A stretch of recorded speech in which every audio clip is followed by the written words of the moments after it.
պատկերացնում եք ինչ է կատարվում, հիմա գործակալական ցանցի։ Ինչպես եք նոր հավաքագրումներ անել։ Գոյաբանական վտանգ է սպառնում մեր եկեղեցու։ Որոշ երկրների հատուկ ծառայություններ Հայաստանի տարածքում հետախուզություններ իրար դեմ են պայքարում։ Պատկերացնում եմ ինչպիսի ծանր որոշում է եղել դա ներազգային անվտանգության ծառայության ղեկավարության համար, իշխանությունը լեկտի անում է այնքան, ինչքան իրեն թույլ է տալիս ընդդիմություն։ Այդ դեպքում ամբողջ ինքը կարող է ծնի ինչ-որ լիդերներ,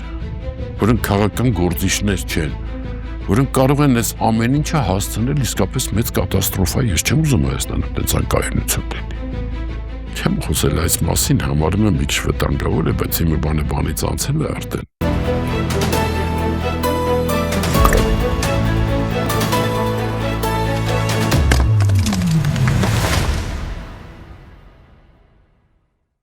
Բարև ձեզ, դուք դիտում եք հարցեր կան հաղորդումը, մինչև մեր այսօրվա հյուրին ներկայացնելը հիշեցնեմ, դիտելով, տարածելով, մեկտաբանելով, բաժանորդագրվելով դուք շատ կարևոր գործ եք կատարում, նպաստում եք հաղորդման զարգացմանը։ Իսկ այսօր հարցեր կան Դավիթ Շահնազարյանի։ Բարև ձեզ։ Բարև ձեզ։ Պարոն Շահնազարյան, իշխանական լրատվամիջոցը երբ հրապարակեց այսպես կոչված ձևաթուղթը, որը ստացվել էր ազգային անվտանգության ծառայությունից, որը իբրև թե վերաբերում էր կաթողիկոսի եղբորը, դուք դա համարել եք իշխանության ճնշման ներքո արված քայլ եւ նաեւ համարել եք, որ այդպիսով ոչ միայն լրջագույն հարված հասցվեց հատուկ ծառայություններին, այլ նաեւ մեր պետականությանը։ Դուք նաեւ ասում եք, որ պատմության ընթացքում երբեք այնքան կարևոր չի եղել եւ երբեք այնքան մեծ չի եղել հատուկ ծառայությունների դերը, որքան որ հիմա է։ Հետախուզություններ եմ ասել։ Հետախուզություններ։ Եվ դա պայմանավորել եք հիբրիդային, գլխավորապես հիբրիդային պատերազմներով։ Հիմա այն պայմաններում, երբ իշխանությունը հատում է բոլոր գծերը եւ դրան չկա հակազդեցություն, ավելին ինստիտուտները, կարևորագույն ինստիտուտը դառնում է գործիք։ Այն պայմաններում, երբ ինչպես դուք եք գնահատում, մինչև հիմա այդպես էլ չի ձևավորվել լուրջ քաղաքական ընդդիմություն։ Ինչպես է մեր պետության պաշտպանությունը տեղի ունենալու եւ ինչպես ենք պաշտպանելու մեր հանրությանը։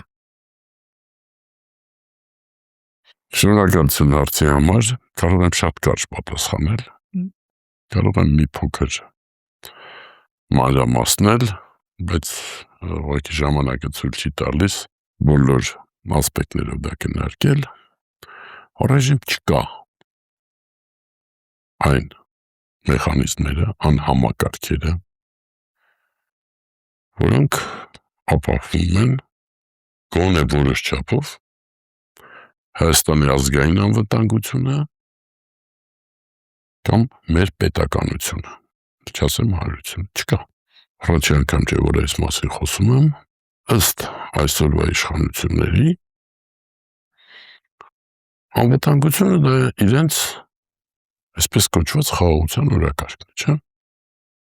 Ուրիշ բան չկա։ Տեսեք, ինչ-որ քայլեր են կատարվում, բանակի թիվն է կրճատվում, բայց մենք ունենք անվտանգության հայեցակարգ, մենք ասելով այս իշխանությունների կողմից։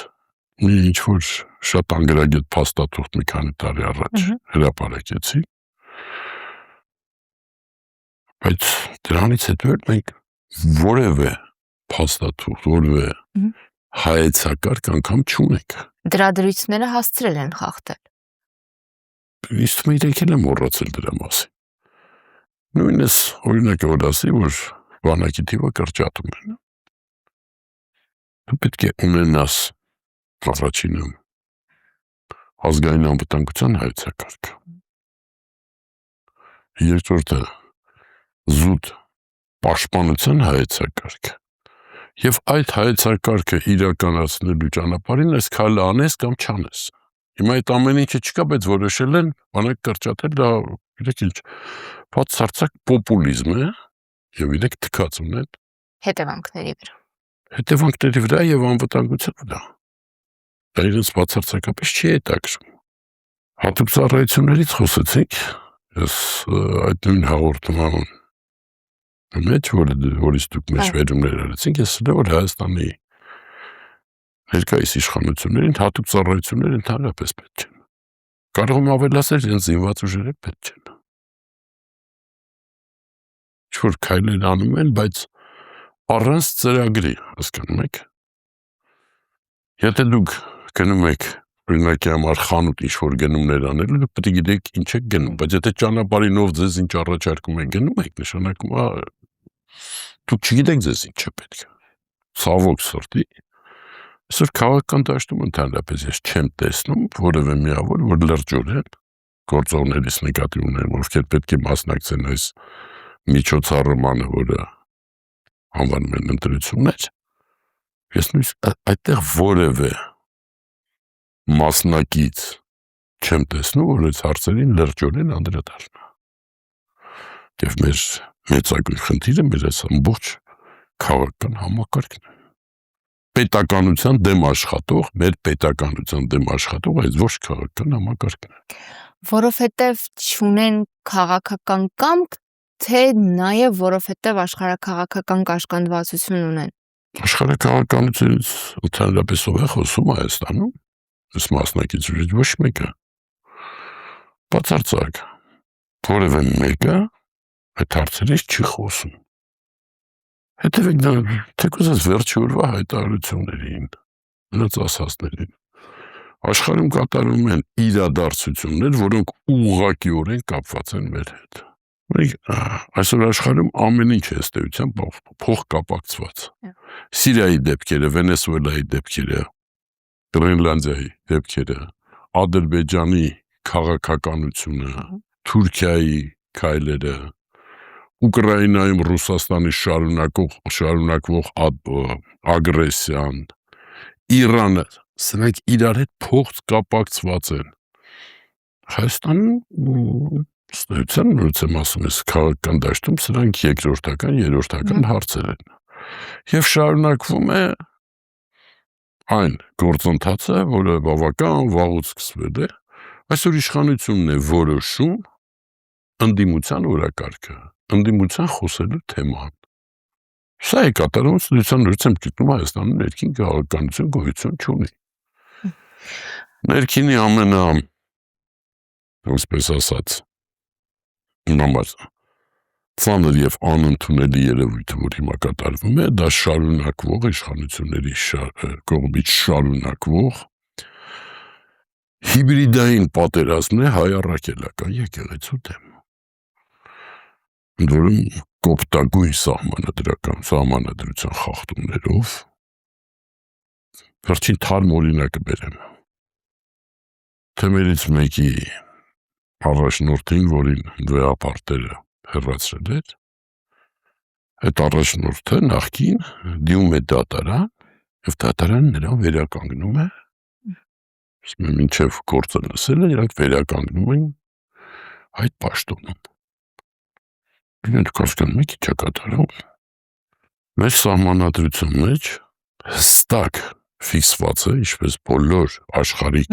պետություններում, որ պետությունն ու եկեղեցին տարանջատված են։ Ինչ է նշանակում ըստ սահմանադրության Հայաստանի իշխանությունները, որոնք 3 իշխանություն կա, չէ՞։ Օրենսդիր, գործադիր և դատական։ Հիմա դատական իշխանությունը իր կեղտոտ ոտքերով, կեղտոտ մռութով, չսրբած քթով խառնվել է հայ առաքելական եկեղեցու գործերը։ Կոպտագույն խախտում սահմանադրություն։ Այստեղ ուզում եմ հիշեցնել, որ վերջերս Մեծ Բրիտանիայի Միացյալ Թագավորության արտգործնախարարությունը կոչ արեց Հայաստանի իշխանություններին չխախտել սահմանադրությունը և ըստ էության, այդ խոսքերը չկային, բայց դատապարտեց Հայաստանի իշխանություններին հայ առաքելական եկեղեցու դեմ սկսված այս ինչ ասեմ բանդիտիզմով, ուրիշ խոսք չեմ գտնում, սրան ասել։ Պարոն Շահնազարյան, վստահաբար երբ կա օրակարգ հանրությանը մոբիլիզացնելու, որպես կանոն այդ դեպքում միշտ դեմոնիզացման առարկա ընտրվել է որևէ արտաքին ուժ կամ արտաքին ուժեր, այսինքն թշնամի կարգվել է երկրից դուրս ուժ։ Այս պարագայում օրակարգը հանրության պառակտումն է եւ դեմոնիզացվում են երկրի ներսում ուժերը եւ ամենավտանգավորն է, որ դեմոնիզացվում է առաքելական եկեղեցին։ Հոգևոր դասն է դեմոնիզացվում եւ որպես հետևանք նաեւ մի աննախադեպ բան տեղի ունեցավ։ Հայտարարություն տարածվեց, որ եպիսկոպոսատ ժողովը հրավիրվելու է Ավստրիայում։ Եվ աննախադեպ չէ այնքանով, որ նախադեպեր պատմության մեջ եղել են, բայց պարոն Շանազարյան, աննախադեպ է այնքանով, որ սա անկախ պետության արվում է, որովհետեւ հայկական համարվող իշխանությունը փաստորեն հայ առաքելական եկեղեցում հայրենիքում Հայաստանի Հանրապետության տարածքում զրկել է ազատ ինքնուրույն գործելու հնարավորությունից։ Սա օկուպացիա չէ։ Սա ավելին է, քան օկուպացիա, ես ասացի, որ սա ուղղակի բանդիտիզմ է իշխանության կողմից, կարելի է այլ գնահատականներ տալ։ Բայց եմ ասում, սա ոչ միայն Սես միտքերն եմ արտահայտել, սա ոչ միայն հայ առաքելական եկեղեցու դեմ է, սա ես պետականության դեմ է։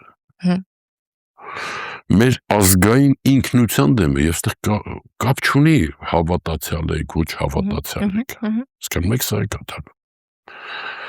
Ես չեմ հասկանում որոշակի կան այդպիսի գործիչներ, հանրային գործիչներ, որոնք ասում են, դե մեր գործը չէ։ Ո՞ս ձեր գործը չի։ Ինչպես ձեր գործը չի։ Սա բոլորիս գործն է, կապ չունի, կրկնում եմ, հավատացյալ եք, թե հավատացյալ չեք։ Սա պետությունն է քանդվում, հիմքերն է քանդվում, սահմանադրությունն է խորտակվում հերթական անգամ սրանց կողմից։ Եվ սա ուղղակի խայտառակություն է, որ եպիսկոպոսատ ժողովը որոշում է ընդունվել մայրաթորի կողմից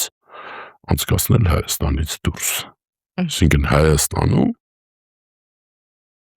գոյաբանական վտանգ է սպառնում մեր եկեղեցու։ Եվ նորից բազմից խոսել եմ այս մասին, ներկայիս իշխանությունները գնում են պառակտման ճանապարհով։ Հասարակությունը պառակտելու, անընդհատ պառակտված պահելու ճանապարհով, որը ընդհանրապես ասած առնվազն աննորմալություն է, ցանկացած իշխանության կողմից, որտեղ ամեն իշխանություն, որ գալիս է իշխանության, ու ամեն չի արդեն նա ուրիշ օրինակեր կա, ասում է ես բոլորի իշխանություն եմ, կարևոր ոչ միայն նրանց, ովքեր ինձ են քվեարկել, բոլորի, այստեղ կատարվում է հակառակը, լրիվ հակառակը, եւ Չարլոց դիմություն կոչվածները լավ նպաստում է, որ պահպանել այս հասարակության պառակտվածությունը, իսկ այսպիսի պառակտվածության պայմաններում սա եւս մի լրացուցիչ գործոն է, թե ինչպես սա որ ազգային անվտանգությանը սա հսկայական հարված է։ Որ նոր ասում էի, մի օրինակ հիշեցի ես։ Քարորիա պատերազմը հիշում եք։ Ժամանակ նույնիսկ եվրոպական թերթերից մեկն էր գրել, որ հետաքրքիր ազգ է, հայ ազգը, որ ես որ պատերազմ չկա Հայաստանը լքում են, բայց ես պատերազմը սկսում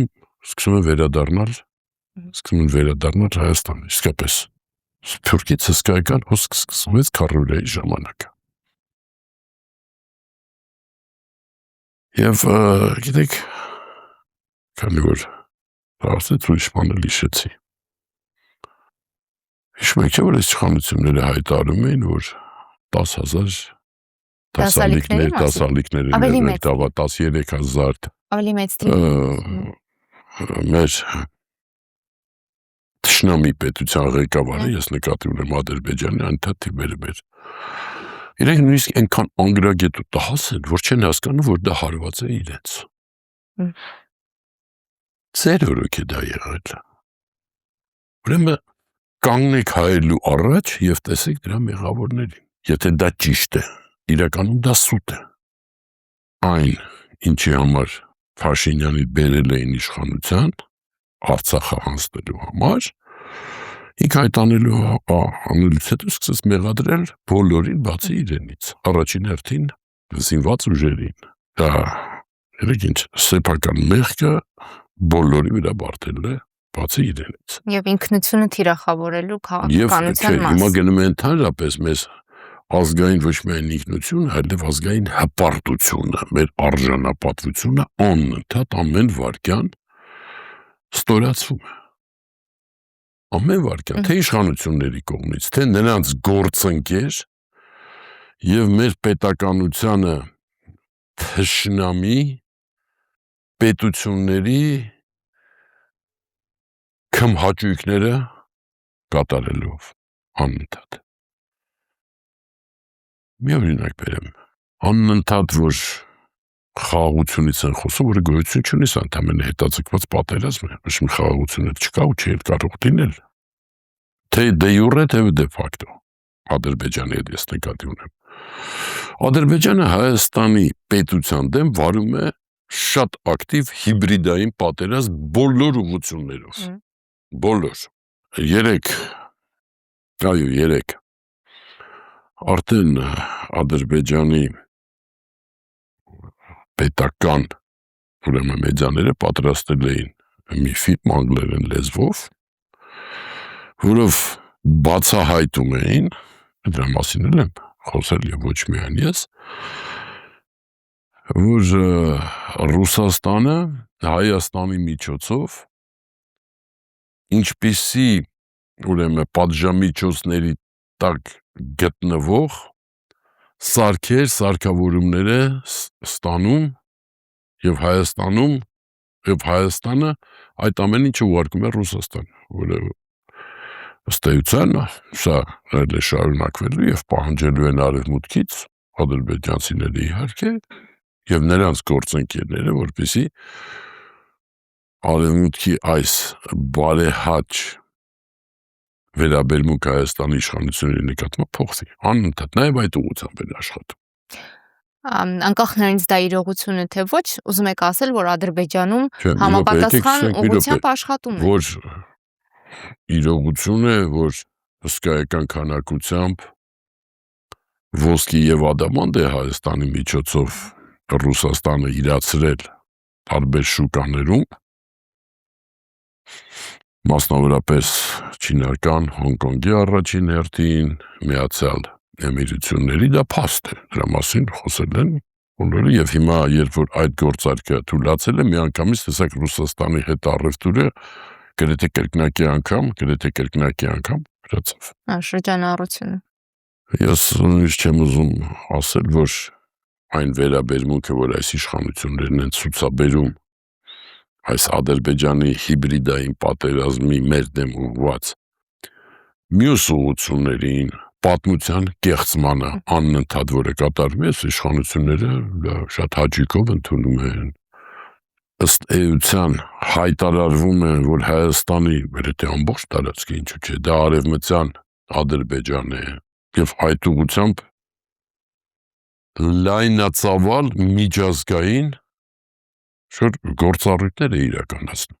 անընդհատ հանդիպումներ, լսումներ, դա այդ քաղաքականությունն է, զերո ոչ միայն դիմադրություն, այլև այդ ամենին աջակցություն։ Դուք ասում եք արտաքին պայքարի նշույլ չկա, ամբողջը ուղղվում է դեպի ներս։ Այո։ Եվ ասում եք, որ որոշ երկրների հատուկ ծառայություններ երբեք այսքան ազատ չեն գործել Հայաստանում, ինչպես որ հիմա է։ Եվ երբ մենք ասում ենք, որ զրո դիմադրություն է, դա նաև պայմանավորված է նրանով, որ այդ հատուկ ծառայություններն են իսկապես շատ լավ աշխատում երկրի ներսում եւ չեզոքացնում իրական պայքարի հնարավորություն։ Ոչ միայն դա։ Ավելին կարող եմ ասել, չեմ մանրամասնել այդտեղ, որոշ երկրների հատուկ ծառայություններ Հայաստանի տարածքում հետախուզություններ իրար դեմ են պայքարում, նույնիսկ իրար դեմ են, այսինքն տարածք է, ըստ էության, որտեղ իրար դեմ են պայքարում։ Սա էլ կա, նույնիսկ անձն աչքով է դա երևում։ Եվ նորից եմ կրկնում, ըստ էության, ինչից դուք սկսեցիք այդ փաստաթուղթը, որը հրապարակվել էր, դեռ մի բան էլ ավելացնեմ, որ կարծեմ նախորդ հաղորդման ժամանակ, որից դուք մեջբերումներ արեցիք, ես դա չեմ ասել, գործականների գործերը գաղտնազերծելու իրավունք չկա այդպես բան։ Եթե ճիշտ եմ հիշում, չկա այդպես բան գաղտնազերծել։ Կարծեմ այդ Ռուսական ասած ֆիլկինը գրամտայի վրա գրածել գախնազերծված է ինչ-որ քնիկ կար։ Եթե հիշողությունս չի դավաճանում ինձ խորհրդային միության KGB-ի ժամանակ, ուրեմն գործակալների գործերը պահվում էին, կարծեմ 70 տարի, 70 տարի, եթե չեմ սխալվում, այդ կարգի թիվեր։ Նշանակում է նույնիսկ նրանց կյանքից հետո դրանք որոշ ժամանակ իրականում պահպանվում էին։ Նոր դրանից հետո էին դրանք ոչնչացվում, բայց անձնական քարտերը մնում էին էլի։ Այստեղ գաղտնազերծել գործակալների հոգերը իր որոշմամբ որոշ պետություններ տես բաներ իբր արեցին 90-ականներին, բայց ինքներդ տեսակ, որ դա ոչ մի բանի չբերվեց, որտեղ պարզ ասեմ, ոչ մի պետություն դա մինչև վերջ չարեց։ Դա հիմար չէ։ Իսկ այստեղ հանկարծ հայտնվում է այսպիսի փաստաթուղթ, ես պատկերացնում եմ ինչպիսի ծանր որոշում է եղել դա ներազգային անվտանգության ծառայության ղեկավարության համար, բայց պետք չի ենթարկվեին ուղղակիորեն։ Վարչապետը այդ պահանջին պետք չի ենթարկվեին, որտեղ ոնց եմ ասում, սա ծանրագույն հարված է հենց մեր պետականությանը։ Դե հիմա ինչպես են աշխատելու, պարզ ասեմ, գործակալական ցանցի հետ։ Պատկերացնում եք ինչ է կատարվում հիմա գործակալական ցանցի հետ։ Տենդի մեջ էլ չի կատարվում։ Ինչպես եք նոր հավաքագրումներ անել։ Իսկ առանց գործակալական ցանցի ինչ եք անելու։ Ոնց եք աշխատելու։ Դեռ եմ ասում, այս իշխանություններին պետք են հատուկ ծառայություններ, որոնք այսօրվա աշխարհում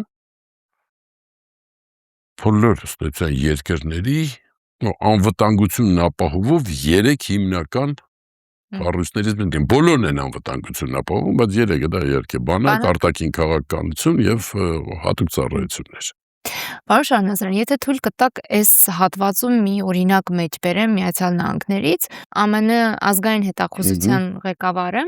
վերջերս անդրադարձել էր Վենեսուելայում տեղի ունեցածին եւ պարոն Շահնազարյան մի շատ հետաքրքիր դիտարկում էր արել, ըստ երևույթին քննադատական դիրքորոշում էր արտահայտել Թրամփի քայլերին, նշելով, որ բոլոր այն դեպքերում, երբ ԱՄՆ-ն միջամտել է դիկտատորներին փոխելու, կառավարություններ փոխելու հարցում, այդ երկրների ժողովուրդների իրավիճակը հետագայում ավելի վատթարացել է։ Բայց էլի հետաքրքրականն է, որ այդ վիճելի թեզ է իհարկե, շատ վիճելի թեզ է, կարող եմ մի քանի օրինակներ բերել։ Հարցն է, որ թե ով է այս միտքը, այս դիրքորոշումը արտահայտում, հա։ Եվ կարևորն է, որ այս դիրքորոշումը արտահայտելուց հետո, որը հաստատ Թրամփի սրտով չէ եւ քիմքին եւ ոչ մի բանին հաճելի չէ, այդ մարդը շարունակում է մնալ իր դիրքին, իր դիրքում։ Գիտեք ինչ, ես անկեղծ ասեմ,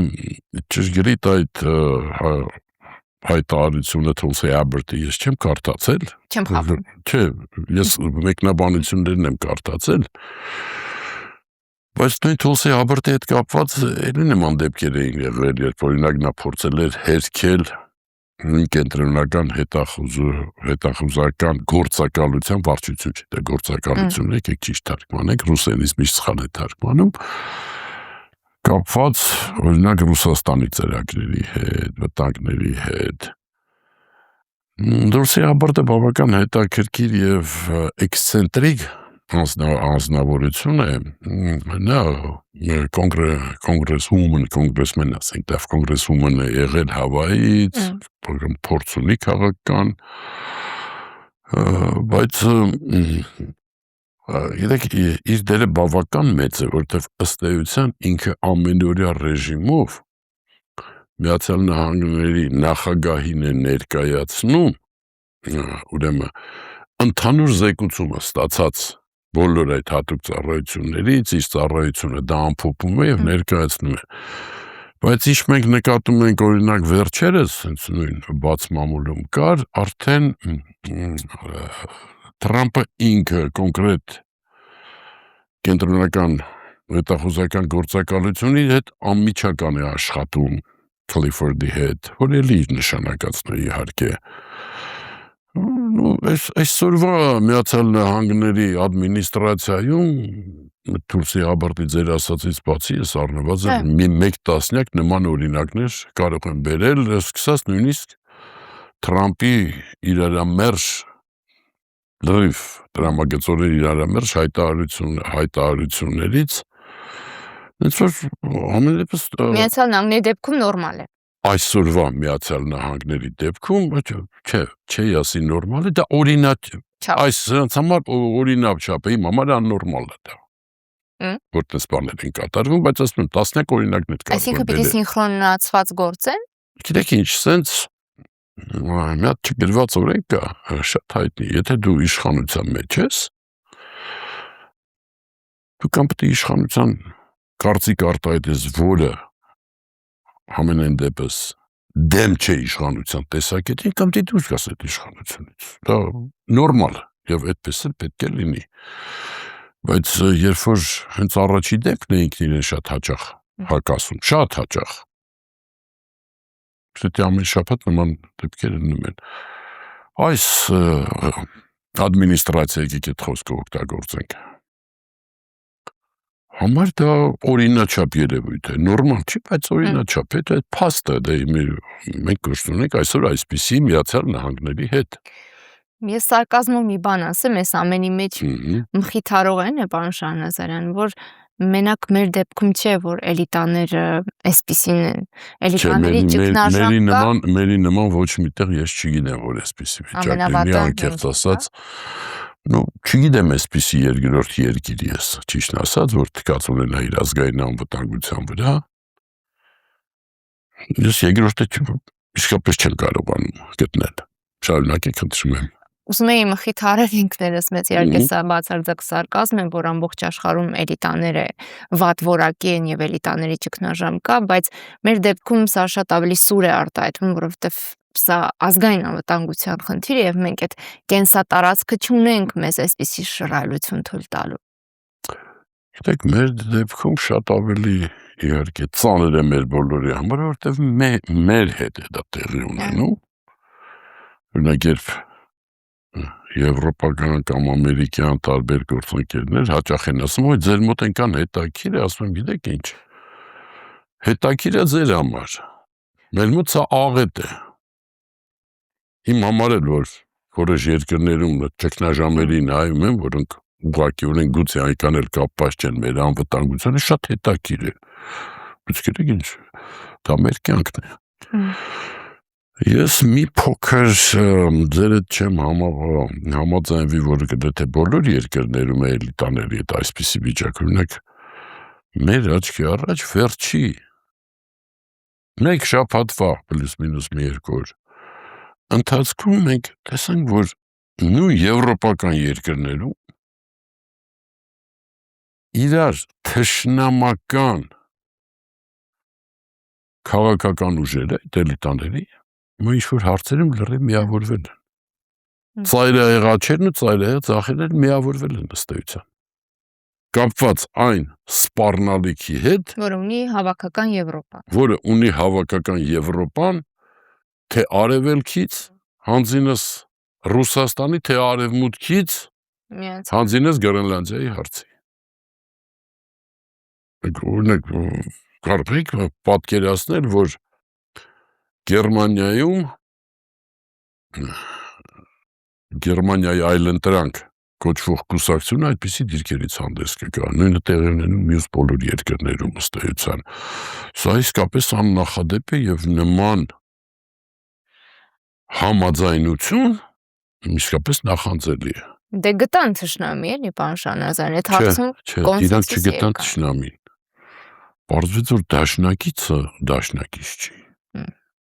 Պարզվեց։ Միացյալ Նահանգների նկատի ունեք։ Թեև դա արդեն առանձին այսօրվա երևի ամենաարդյական թեմաներից մեկն է աշխարհում, որը Հայաստանում ոչ մեկի չի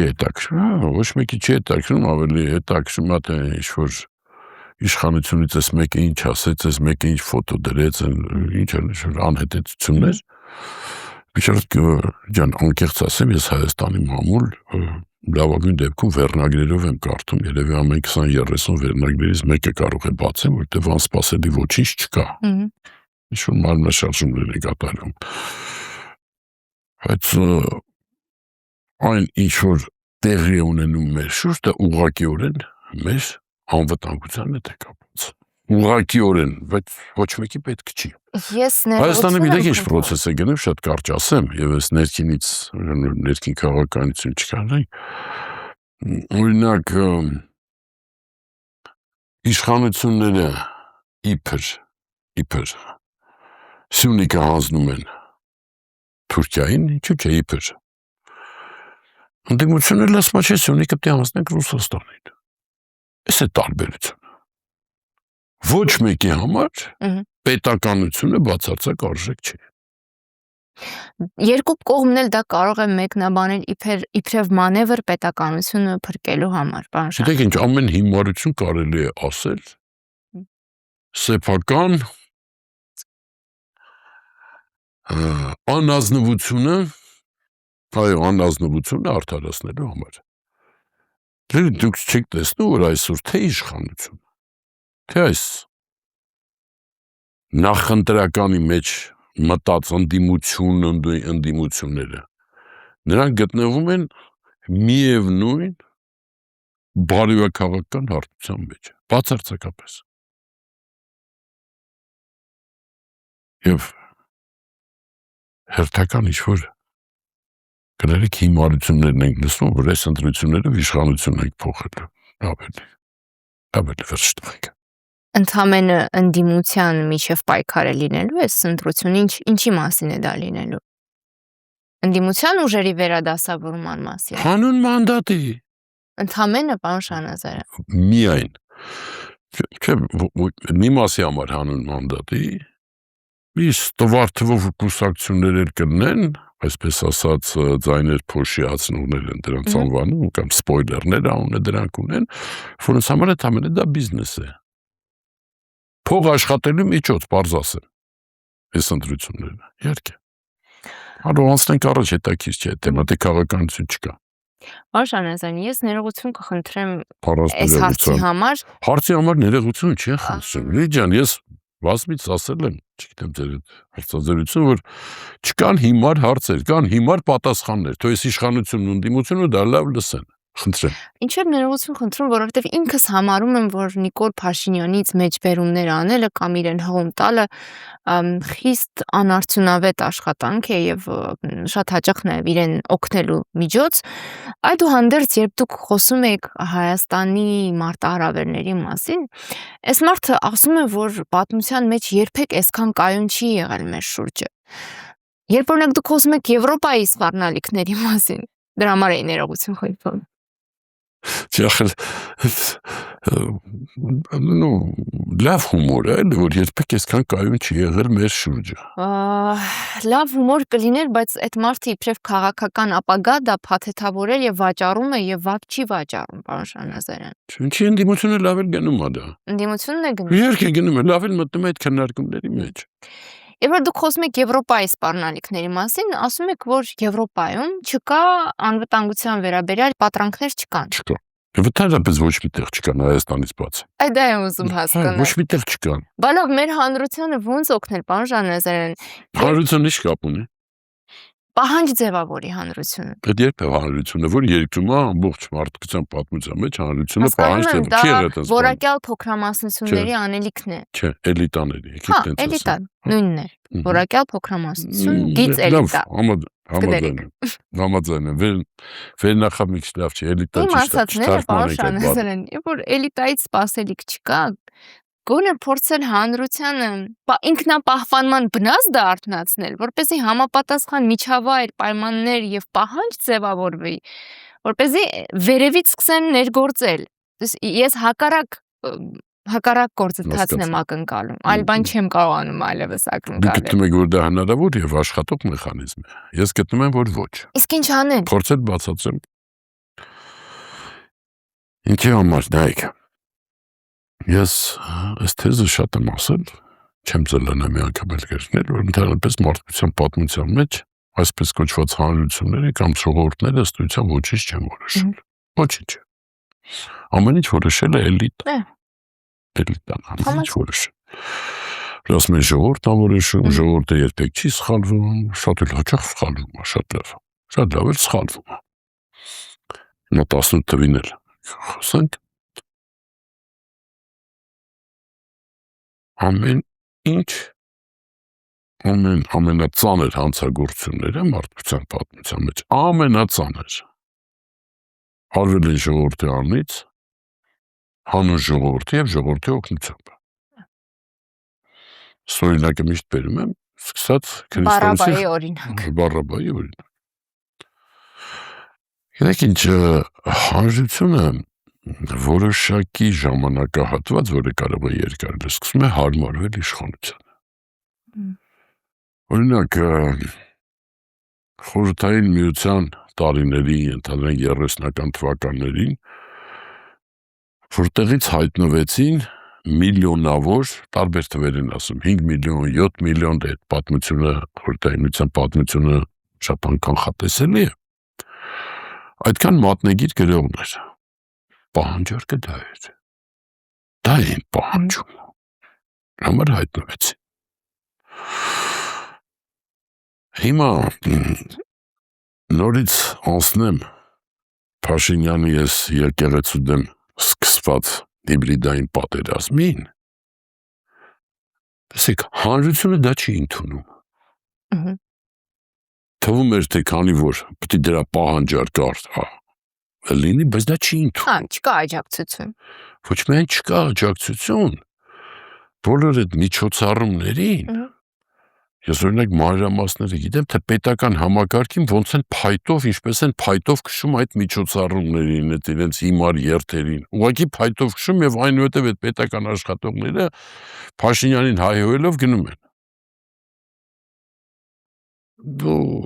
ամենայնպես այդպիսի խստությամբ նույնիսկ 60-ական, 70-ական թվականների Խորհրդային Միությունում նույնիսկ շքերթների չէին քշում, էլի։ Չնայած գնում էին հիմնարկներով ներկա բացակային անում, բանային անում, էլի։ Եվ դա է Փաշինյանին հավասարակշռությունից հանում, որտեղ տեսնում եմ չունի հանրային աջակցություն եւ չի կարող ունենալ։ Հիմա ասում եք հանրությունից։ Դեք մեր ամենամեծ խնդիրը որ կա, դա այս քաղաքական դաշտի խնդիրն էր մեր, քաղաքական համակարգի, որը տարիների ընթացքում է այսպես ձևավորվել։ Փաշինյանն ուղղակի օգտվում է դրանից, հիմա շատ լավ։ Լիջան, ըստ էության Հայաստանում դասական իմաստով ոչ մի կուսակցություն չկա։ Բոլոր կուսակցությունները, դրանք անձնակենտրոն կուսակցություններ են։ Եթե կուսակցության ներսում չկա դիսկուսիա, չկա բանավեճ եւ կա միայն ղեկավարի թելադրանքը, դրանք քաղաքական կուսակցություններ չեն։ Եվ այդ ճգնաժամը գալիս է այդտեղից մեր։ Չկան, ես չգիտեմ այդպես կուսակցություններ։ Ոչ միայն կուսակցություններ, ընդհանրապես բանավեճ չկա։ Չկա, բանավեճ պատճառներից հիմնականը, որ քաղաքական դաշտ մենք չունենք, սա քաղաքական դաշտ չի։ Եվ դրա համար սա այդ իսկ պատճառով սա ամենամեծ մեր սպառնալիքն է քաղաքական համակարգը մեր անվտանգությանը։ Որտեղ ոչ մեկը պետականության համար չի պայքարում։ Դեք, պարտված ես ոչ թե այն ժամանակ, երբ որ քեզ հաղթել են, այլ երբ դադարում ես դու պայքարել։ Մենք պայքարը դադարեցրել ենք։ Հարմարություն, անձնական շահեր, նույնիսկ անձնական շահերն այսպես ասած կուսակցական շահերից ավելի բարձր։ Սա է ըստ էության, որ մենք տեսնում ենք այսպես երկար շարունակվել չի կարող։ Կա, ես չեմ բացառում, որ այս իրավիճակում, երբ հանրությունը հիասթափված է թե իշխանությունից, թե ընդդիմությունից։ Տեսեք, որպես ապացույց, ինչ է անում իշխանությունը, որ պայքարը պատերազմ է հայտարարել ըստ էության մեր ազգային ինքնագիտակցությանը, մեր ազգային արժանապատվությանը, մեր հայ լինելու իրավունքին, սփյուռքին, եկեղեցուն, ամեն ինչին, այս իրավիճակում, արդեն 8 տարի է չէ՞ նոր իշխանությանը, Հայաստանում իշխանությանը այլընտրանք ընկալվող քաղաքականություն չկա։ Ոտքես մեկի չէ կատարը, բացարձակապես չկա։ Կան քաղբանտարկյալներ մեծ թվով, գիտեք, անկախ նրանից, թե այդ ազատազրկված անձանց ես քաղաքական հայացքները կիսում եմ, թե ոչ, դա բացարձակապես կապ չունի, դրանք քաղբանտարկյալներ են։ Ես դա ուզում ասել, երբ ասում եք պայքար չկա, բա այդ մարդիկ ինչի խորհրդանիշն են։ Այդ մարդիկ ինչի խորհրդանիշն են, շատ լավ հարց տվեցիք։ Այս ընդդիմության թուլության խորհրդանիշն են։ Բառից բուն իմաստով։ Իշխանությունը լկտի անում է այնքան, ինչքան իրեն թույլ է տալիս ընդդիմությունը։ Սա տեսեք, ֆորմալ քաղաքական համակարգեր կան։ Մեր հարևան պետության նացիստական Ադրբեջանում էլ կա։ Դիկտատոր Ռուսաստանում էլ կան։ Պետք է կլինեն էլի, բայց իրականը դրանք գոյություն չունեն, չէ՞։ Բացարձակապես։ Մեր մոտ ընդամենը ասում եմ, խորհրդանախ խցկվելու պայքարը։ Մի մասի մոտ, մյուս մասի մոտ դա բիզնես է, իրենք էլ գիտեն, որ չեն մտնելու խորհրդարան, իրենք էլ գիտեն, որ տենց է ալնելու։ Եվ հանրությանը խաբում են հերթական անգամ, որ մենք այս ընտրություններով իշխանափոխություն ենք անելու, էլի վերադարձանք նույն թեմային։ Հանրությունը, գիտեք, դա ամենավատ սցենարներից մեկը կլինի, որ այդ արտահայտությունը ինչպես արտահայտվի, չեմ խոսել այս մասին, համարում եմ մի քիչ վտանգավոր է, բայց իմը բանից անցել է արդեն։ Երբ որ ոչ մի հույս չես կապում ոչ ընդդիմության կամ իշխանության հետ, ստացվում է սցենար, չէի ուզի այդ խոսքերը օգտագործել, բայց որ նման է դառնում արաբական գարնան։ Այս սցենարներ։ Ինչ էր տեղի լինում այդ արաբական գարուններում, այդ երկրներում, կոնկրետ, չեմ ուզում նշել, գնաց 11 թվականին, ընդդիմություն կոչվածը, քաղաքական ընդդիմություն, կամ բանտերում էր, կամ գերեզմանոցներում։ Եվ երբ որ այդ դժգոհության ալիքը բարձրացավ մի անգամից, եւ զանգվածային բնույթ ստացավ, չկար որևէ քաղաքական ուժ, որ կարող էր դա ղեկավարել։ Նույն Եգիպտոսում մենք տեսանք ծայրահեղական մուսուլման եղբայրները, որոնք առաջ օրը հայտարարում ենք մենք գործ չունենք, նրանք եկան իշխանության։ Այստեղ վտանգը ինչն է, որ այդ դեպքում ամբողջ ինքը կարող է ծնի ինչ-որ լիդերներ, որոնք քաղաքական գործիչներ չեն, որոնք կարող են այս ամեն ինչը հասցնել իսկապես մեծ կատաստրոֆա, ես չեմ ուզում Հայաստանը այդպես անկայունություն լինի։ Լավ, ամենաթարմ օրինակը բերեմ, Իրանի օրինակը։ Քաղաքական ուժը չկար, որը կարող էր այդ ամեն ինչը ճիշտ հունով տանել, որպեսզի ոչ այսքան զոհեր լինեին,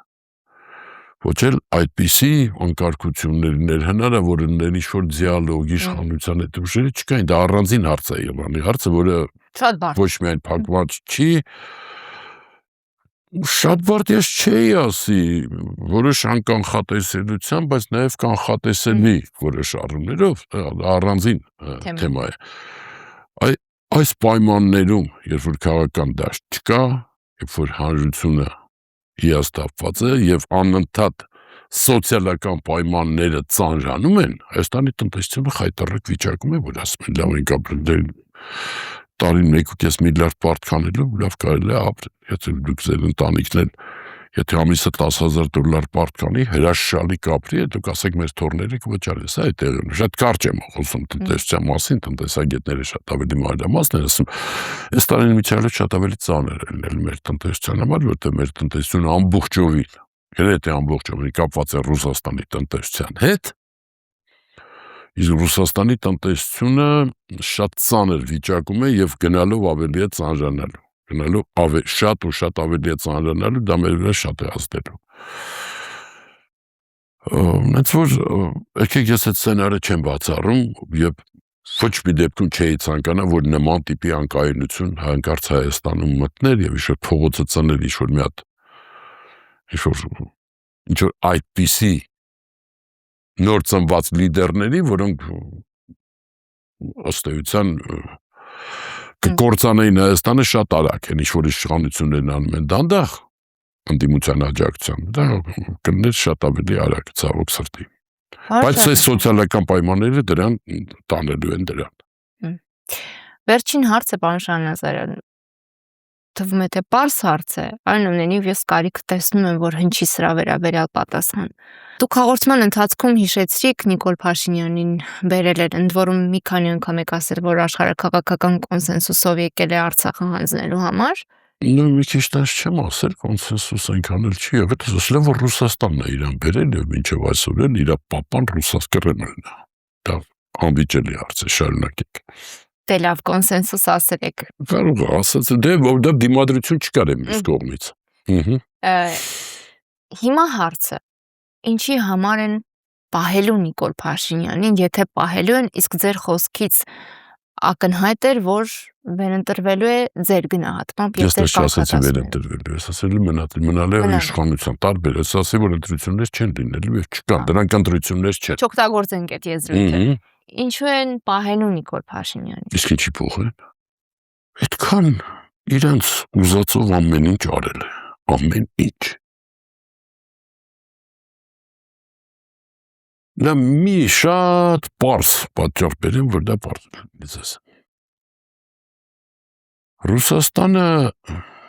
Ռուսաստանի համար Հայաստանը դա պետականությունը անլուրջ բան է, թամենը իր ազդեցության տարածք է։ Նույնը լրիվ նույն մոտեցում ունեն նաև Թուրքիան եւ Ադրբեջանը։ Տարածք է, որը լավագույն դեպքում կարող է լինել իրենց վասալ ինչ-որ մի հատ պետականության պես մի բան։ Արևմուտքի համար էլ արժեք չենք, պարոն Շահնազարյան։ Չէ, մի րոպե գնանք արևմուտքի համար չէ, որովհետև մեր համար մենք արժեք չենք։ Արևմուտքի համար չմոռանանք այդ հարցը գտակ նորից։ Կասեմ ինչ արժեք է արևմուտքի համար։ Հիմա Ռուսաստանը, որում եկեք որ ասում են, շատ են սիրում ռուսներն ասել, մեր պատմությունը մեր խայտառակ պատմություն։ Ռուսաստան, Ռուսաստանի եւ Հայաստանի հայ ժողովրդի պատմությունը, դա այն պատմությունն է, որը Կրեմլը գրել է։ Իրականում այդ պատմություն բոլոր դրվագները Ռուսաստանը մեզ միշտ մանրադրամ օգտագործել է, միշտ։ Վերջերս էլի լսեցի, որ Ռուսաստանից մենք միշտ փրկել ենք նրանց։ Այդ ուրեմն ամենայն պատասխանատվությամբ հայտարարում եմ։ Պես 20-րդ դարի ընթացքում, ինչև այսօր, դե առաջի հայ-ադրբեջանական բախումները եղել են 1905 թվականի Թիֆլիսում։ Ռուսական կայսրությունը դա հրահրեց, նույնիսկ ֆիլմեր կան հայ ֆիլմի հետ, հայտնի է, որ դա հրահրվեց, չի եղել մի դեպք, երբ ռուսական զինվորը հային ադրբեջանցուց պաշտպանելու համար թեկուզ օդ մեկ կրակոց է արձակել, դες դեպք չի եղել։ Չկա։ Հակառակը ինչքան ուզեք։ Սկսած Կոլցո օպերացիայից, սկսած ռուսական 23-րդ դիվիզիայի կողմից 92 թվականի ամռանը ամբողջ հյուսային Արցախը օկուպացնելուց, հակառակը ինչքան ուզեք։ Տեսեք, ռուսական երկու գործիչներ Հայաստանին ուղղակի վիրավորում են, մեկը հայտարարում է, որ Հայաստանի հանդեպ պետք է նույն գործողությունը սկսել ինչ-որ Ռուսաստանը Ուկրաինայում է հիմա, իրականացնում են, որ 2 շաբաթում պետք է անել, բայց 4 տարին լրանում չի ստացվում ու չի ստացվելու։ Մյուսը ընդհանրապես հայտարարում է, որ բոլոր պետությունները պետք է վերադառնան ուրեմն Ռուսաստանի տակ, լրիվ։ Անմիջապես 4-5 օրվա հերթականությամբ դա ասում են, եւ ինչ ողորմելու պատասխաններ են հնչում Հայաստանից, թե իշխանության, թե ընդդիմության կողմից, ընդդիմությունը ընդհանրապես չգիտի ինչ անի, Շուտ լավագույն դեպքում ասում են Հայաստանը ոչ մեկի տակ չի լինելու, ոչ Ռուսաստանի, ոչ Չինաստանի, ոչ Տայվանի, ոչ Բելիզի, ոչ բան շուտ լավագույն դեպքում, դա ամբողջ օկտոբր ռուսական է, Իշխանություններն ինձ համարում է հերոսություն, որ դեսպանին հրավիրեց արտգործնախարարություն, Բողոքի դոտա։ հա, շո բողոքի նոտա հանձնեց, չէ՞, մի րոպե։ Դրոշով սարքեցին, պարոն Շանոզյան։ Չոնց դե։ Ախր դե չեք հասկանում, որ Ռուսաստանի պետական քաղաքականությունն է ասվել։ Երկու դեպքում էլ։ Ուղղակի ժամանակը հասունացել է դա ասել աշխարհաքաղաքական կարծում եմ պատճառներով, դա պետք է ասվեր։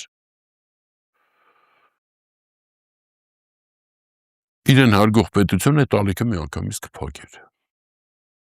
Իրեն հարգող պետությունը միանգամից կփակեր։ Ընտրությունից առաջ Ներողություն, ինչ։ Ընտրությունից առաջ կփակեն, որպես հակառուսականության ջատագովներ։ Կարծեմ մի անգամ փակեցին 12 ժամ տևեց, եթե չեմ սխալվում, մոռացեք։ Ուրեմն երկրորդ այդքան ռուսական գործիչներ շատ վիրավորական է խոսել Հայաստանի մասին։ Մեծ մասին դրանց ազգանունները կարող են տալ։ Նրանց մտքը Հայաստան չի արգելվել։ Իմիջիալից ռուսական այն գործիչների, հանրային, այդ թվում, այն գործիչների մուտքն է արգելվել Հայաստան, որոնք անձամբ Փաշինյանի դեմ են խոսել, ոչ թե Հայաստանի դեմ։ Եթե ուշադրություն դարձնեք, նույնիսկ հայազգի ներկան, որոնք անձամբ Փաշինյան, բայց Հայաստանի դեմ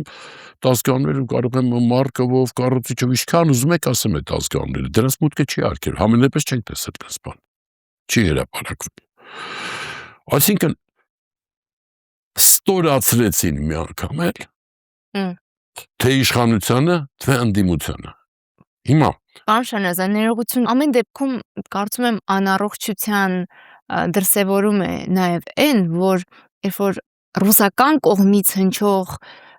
դատապարտելի հայտարարությունները դառնում են իսկապես քննարկման առարկա եւ մերժման օրակարգի մեջ են դիտարկվում։ Բայց նույն որակի եւ երևի թե ավելի վատ հայտարարություններ երբ հնչում են օրինակ Թուրքիայից, ասենք արտգործնախարարի շուրթերից, դա այդ նույն ներողություն փսիխոզը չի առաջացնում, ներողություն եմ խնդրում, ինչ որ առաջացնում է ռուսականն։ Այս հակառուսական ընդդիմության մոտ առաջացնում է, իշխանության մոտ չի առաջացնում։ Սակայն ինչ տարբերություն։ Այս տարբերությունն այն է, որ քաղաքական դաշտի հիվանդ, անբուժելի հիվանդ վիճակն է ցույց տալու։ Դրա մասին է։ Չէ, դե արևմուտքի նկատմամբ էլ հարց ունեիք, չմոռանաք։ Ուրեմն անձամբ ես իմ կողմից միշտ ամենախիստ ձևով դրան արձագանքել եմ։ Թե Ալիևի հայտարարություններին, թե Թուրքիայի հայտարարություններին։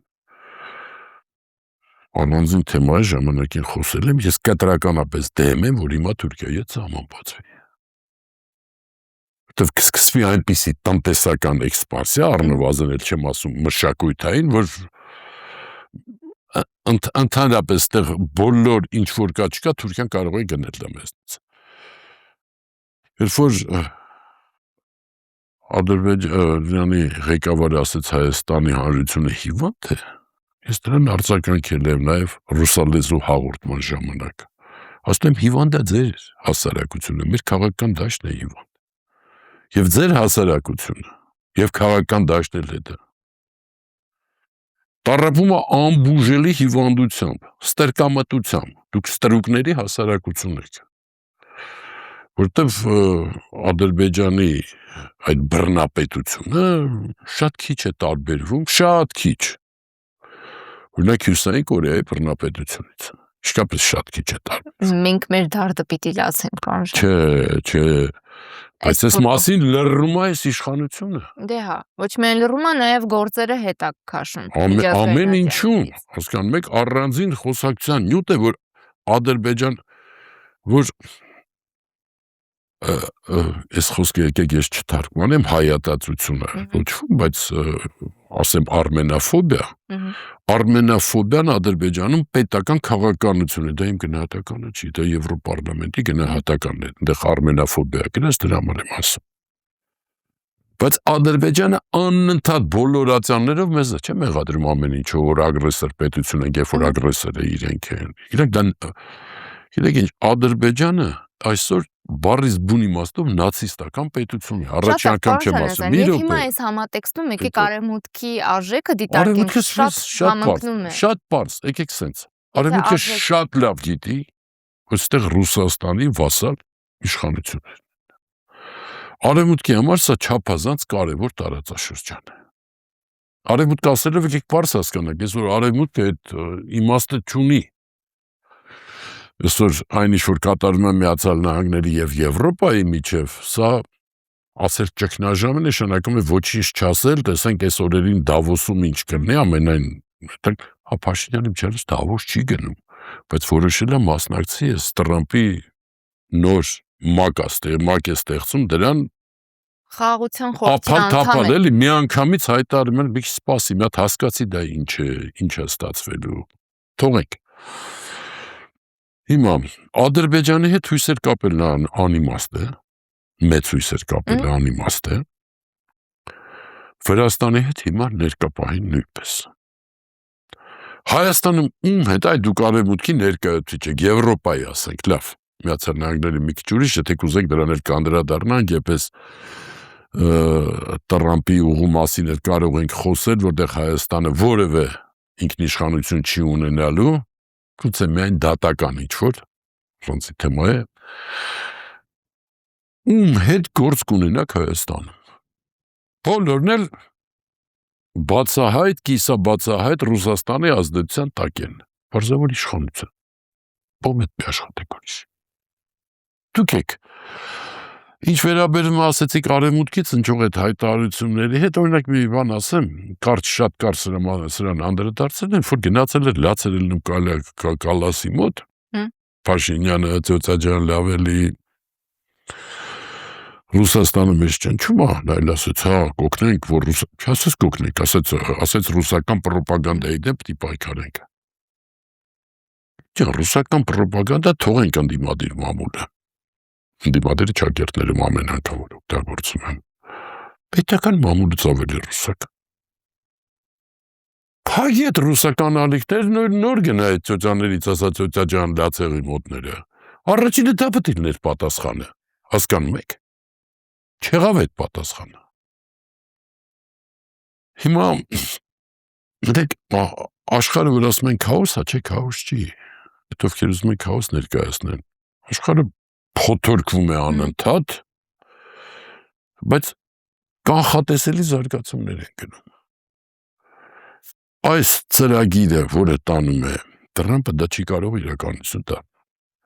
Մի անգամից ասեմ ես Տրամպի ստեղծած, որ իրենց սենց կներեք այդ խոս ափալ-թափալ առանց հասկանալու ուր է գնում, որտեղ նամակ է ստացել, չէ, Տրամպից Փաշինյանը ընդ որում այդ շատ էր ուրախացել երևի, որ ստորագրել էր Դոնալդ անունով երևի։ Դեռ մի քիչ առաջ կարդաց այդ նամակը, հաղորդումից առաջ։ Դա էլ չի կարող աշխատել։ Դա էլ չի կարող աշխատել, ոչ մի կերպ։ Եվ մի անգամից ասեմ, Տրամպը ուժային գործողություն գրել է, ձեմ չի անել։ Դա էլ իմացեք, եւ ամենակարևորը, չնայած այս իշխանության, այս ընդդիմության բոլոր ջանքերին, կարծում եմ, որ այնուամենայնիվ մեծ հնարավորություն է, որ Սյունիքով որևէ արևելք-արևմուտք ճանապարհ չանցնի, ինչը որևէ անգամ եմ ես դա ասում, դա ուղղակիորեն խփում է Հայաստանի պետականությանը։ Նոր ասեմ, ցիտիկներ չթրջեն նույնիսկ։ Մեր եթերում էլ ասել եք այդպես։ Սա անընդհատ դրանք եւ մեր պետականությունը ի ցավոք եւ ի հեճուկ այս քաղաքական դաշտի մնալու է։ Գտավելու է։ Եվ մենք ունենալու ենք մեզ արժանի քաղաքական դաշտ։ Եվ մենք չենք լինելու մեր համար օտար քաղաքակրթական համակարգերում, ռուս-մուսուլմանական համակարգերում չենք լինելու։ Մենք եվրոպական մշակույթի հիմնադիր ազգերից մեկն ենք։ Դա է մեր տեղը։ Ծանր զրույցից հետո հետաքրքիր վերջաբան էր, շնորհակալություն, որ այստեղ եք բաժանել։ Շատ հաճելի զրույց էր, շնորհակալ եմ։ Ես եմ շնորհակալ։